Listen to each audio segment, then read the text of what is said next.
خان ایک نئے ولاگ کے ساتھ آپ کی خدمت میں حاضر ہے۔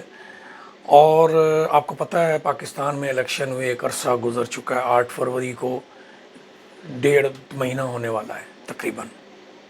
ابھی تک جو فارم 45 اور 47 کا فرق ہے اس کے اوپر کوئی سنوائی نہیں ہے، کوئی تحقیق نہیں ہے، کوئی کورٹ کے اس کے اوپر کوئی عدالتی کارروائی نہیں ہے، ٹھیک ہے۔ لیکن ایک ایک کر کے پی ٹی آئی کی جو کم مارجن والی سیٹیں ہیں، جہاں پر 2 4 5 7 8 10 ہزار کا فرق ہے، وہاں پر ایک بڑا ہی عجیب و غریب، خطرناک، گندا طریقہ واردات استعمال کیا جا رہا ہے، ٹھیک ہے جی۔ جس طرح سے گوجرانوالہ میں ایک کیا کہ ایک بندہ 7,000 ووٹوں سے جیتا، ٹھیک ہے جی، اس کے 10,000 ووٹوں پہ جو بیگ میں بند تھے ٹھپے ڈبل لگا کے ووٹ ریجیکٹ کر دیے، اور 3,000 سے جو وہ دوسرا نائرہ جو ہے وہ اس کو جتوا دیا گیا۔ یہ ہفتہ پہلے کی بات ہے۔ لیکن لودھرا میں کل ایک نئی واردات ڈال دی الیکشن کمشنر نے۔ الیکشن کمشنر نے ری کاؤنٹنگ کا حکم دیا، جیتنے والے امیدوار کو نہیں پتا، میڈیا کو نہیں پتا، کسی آر او کو نہیں پتا، کسی کو نہیں پتا۔ حلقہ نمبر 154 سے رانا فراز نون پی ٹی آئی کے امیدوار جیتے، غالباً مجھے اندازہ نہیں ہے، لیکن 5-7 ہزار کی 10 ہزار کی ان کی لیڈ تھی۔ اس کے بعد ان کے ووٹوں پہ ڈبل موریں لگوا کے ان کو سیل بند کر دیا، اور 15,000 ووٹ ریجیکٹ کروا کے 4-5 ہزار ووٹوں سے عبد الرحمان کانجو کو جتوا دیا۔ اب آپ سوچیں ذرا، آج 1-1.5 مہینے کے بعد بغیر کسی درخواست کے، بغیر کسی عدالتی فیصلے کے، بغیر کوئی جو جیتا ہوا امیدوار ہے اس کی موجودگی کے، آپ کیسے اس طرح سے ری کاؤنٹنگ کا حکم دے کر پھر ایک ہارے ہوئے امیدوار کو جیتا ہوا ثابت کر دیں؟ تو پوری دنیا کو پتہ ہے کہ جو لوگ رات کو جیت رہے تھے وہ صبح ہار رہے تھے۔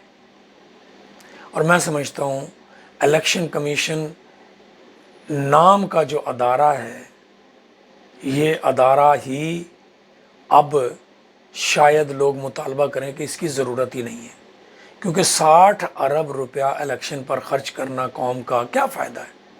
جب فیصلہ ہمارے جنرل صاحبان نے کرنا ہے، جب فیصلہ ہمارے جج صاحبان نے کرنا ہے کہ اسمبلی کے اندر کون بیٹھے گا، کون نہیں بیٹھے گا، کس کو ون اناؤنس کرنا ہے، کس کو ہارا ہوا اناؤنس کرنا ہے، تو پھر کیا فائدہ ہے 60 ارب روپے کا خرچہ کرنے کی؟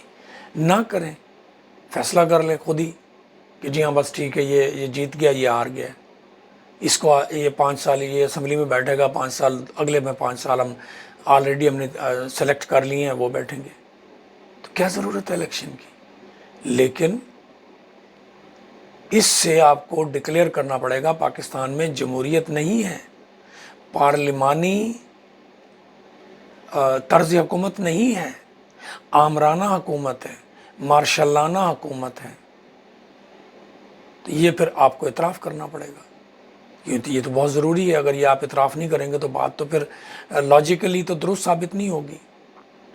اب تو عدالت کے عمران خان کو کہ اپنے بچوں سے اور دیگر لوگوں سے ویڈیو کال پر بات کرانے کا حکم دیا اسلام آباد ہائی کورٹ کے جج جسٹس اسحاق صاحب نے، ٹھیک ہے جی۔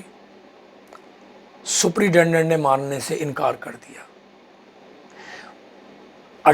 کوٹ پت لکھپت جیل میں ویڈیو کال پر مریم نواز بات کر رہی ہیں تو وہ جائز ہے، وہ جیل کے مینول میں بھی موجود ہے، اس کے قانون میں بھی موجود ہے۔ لیکن عمران خان کو اڈیالہ جیل سے اپنے بچوں سے یا کسی اور سے ویڈیو کال پر بات نہ کروانا، وہ عین جیل مینول کے مطابق ہے۔ اب آپ سوچیں ذرا، چیف جسٹس ہائی کورٹ خود اپنی بات میں کر رہا ہے کہ اس ملک کو اب ISI چلا رہی ہے اور دوسرے ادارے چلا رہے ہیں. اس کا جمہوریت سے کوئی تعلق نہیں ہے، پارلیمانی جمہوریت سے کوئی تعلق نہیں ہے، پارلیمانی اداروں سے کوئی تعلق نہیں ہے، MNA MPA سے کوئی تعلق نہیں ہے. MNA MPAs کو 3 سال کے لیے نوکری دی جاتی ہے کہ جب ہماری ہم کہیں گے آپ کا ادارہ ختم ہو جائے گا، آپ چلے جائیں گے، ہم نئے لوگوں کو لے آئیں گے. یہ ہے وہ صورتحال پاکستان میں، اور اسی وجہ سے پاکستان ترقی، اور روزانہ خواب دکھائے جاتے ہیں کہ جی ہماری اکانومی ہم درست کر لیں گے، ہم یہ کر لیں گے. او بھائی آپ کیسے درست کر لیں گے؟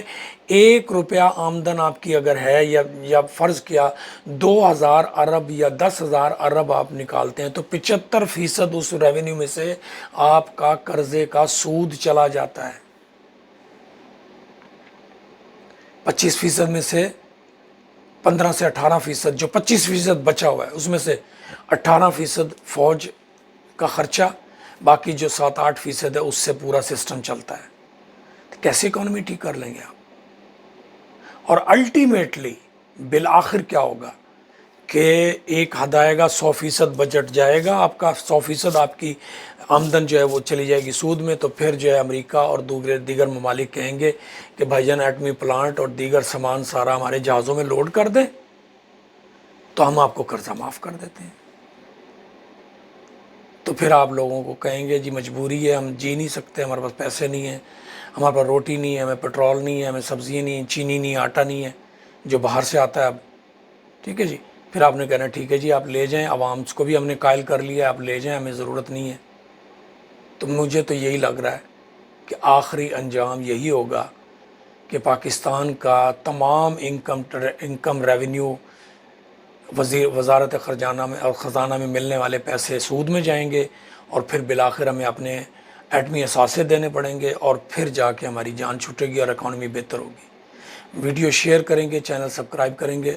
اجازت دیں، اللہ حافظ.